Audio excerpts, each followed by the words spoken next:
On le confondrait presque avec un chasseur. C'est d'ailleurs la pleine saison. Mais c'est un tout autre genre de chasse que pratique Pascal Percheron. Et il est équipé. Suivant les jours, il peut y avoir entre 10 et 15 kilos. Surtout quand j'emmène les affûts pour dormir dans la baie. La baie du Mont-Saint-Michel, ses herbus, ses vasières, le photographe animalier l'arpente depuis 20 ans, en toute saison, de jour comme de nuit. Et comme tout chasseur d'images, il a ses coins et ses techniques. On est un peu à l'approche, on va aller après installer l'affût un peu plus loin. Mais l'affût est intéressant puisqu'en fait les animaux n'y prêtent pas attention. Et du coup on peut faire des photos de comportement, les animaux qui vivent leur vie tranquillement sans être dans la crainte. Pas facile d'immortaliser les oies bernaches. Pascal s'approche des plans d'eau où les grandes voyageuses ont leurs habitudes. Un peu trop près, peut-être. La loi bernache, elle vous a fait faux bond, en fait. Hein.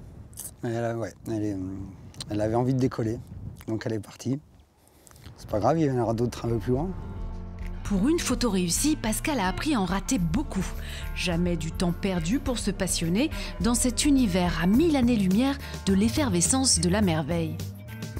J'aime bien le Mont-Saint-Michel, mais je préfère largement la baie. C'est là que je me ressource aussi, parce que vous voyez, là, il n'y a personne, on a un peu de vent, la lumière est en train de changer, il n'y a personne, il n'y a pas de bruit d'avion, il n'y a pas de bruit de voiture. On est tranquille, quoi. Puis après, si les oiseaux viennent, bah alors ça sera la cerise sur le gâteau. Mais déjà, ça suffit. Après quelques tentatives d'approche infructueuses, changement de méthode. Pascal déroule son affût. Un affût, c'est en fait c'est une cache, une tente, dans laquelle je vais pouvoir entrer, m'allonger avec mon téléobjectif et en fait attendre que les oiseaux viennent se poser près de la mare. Et comme en fait, il n'y aura pas de forme humaine, c'est assez discret et en fait, ils ne vont pas y prêter attention.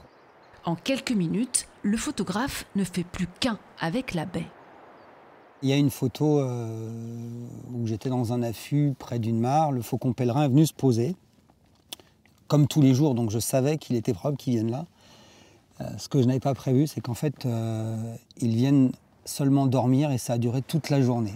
À la fin, pour sauver quand même la journée, il y a un autre rapace qui est venu le charger.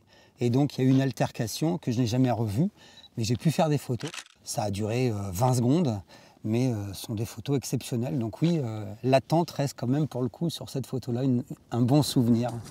Tel un peintre naturaliste, Pascal dessine ses photos. Il les imagine bien avant de se rendre sur le terrain, à l'instar de ce cliché.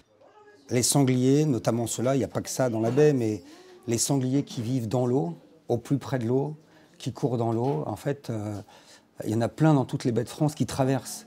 Mais dans la baie du Mont-Saint-Michel, en fait, ils vivent au plus près de l'eau. Ils mangent des coques, des palourdes, des praires, des algues.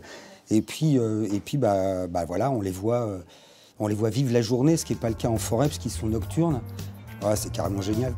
Une baie du Mont-Saint-Michel qui n'a pas fini de nous étonner.